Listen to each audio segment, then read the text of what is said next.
મુંબઈ રાજ્ય દિવ્યાંગ મોરારજીભાઈ દેસાઈ કરેલી હતી।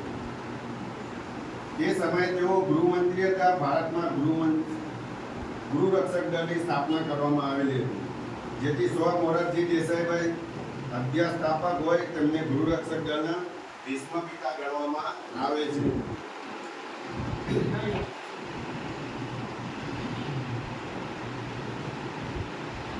પહેલી મે 1960 ગુજરાત રાજ્ય અલગ થયું હતું। તે પહેલાથી આ દળની કાર્યરત છે। જ્યારે મહારાષ્ટ્ર અને ગુજરાત ભેગું હતું અને ગુજરાત અલગ પડ્યું એ પહેલાનું આપણે હોમગાર્ડ દળ કાર્યરત છે। બરાબર છે।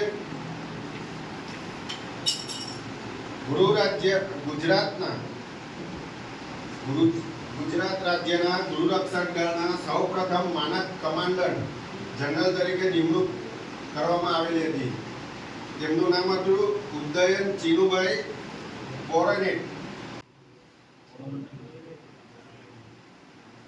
શ્રી કોરોનેટ સાહેબ બાઓસ ખાંતીલા નિરાભિમાની રમતવીર નિપુણ નિશાનબાજ હતા, જે આપણા ગુજરાતના પહેલા કમાન્ડર ઓફ જનરલ હતા।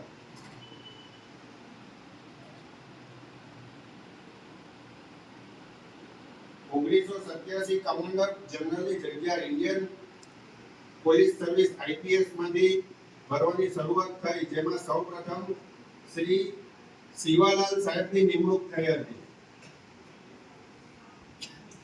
આ જે છે એનસીઓ ટેસ્ટમાં પૂછે એમાંનો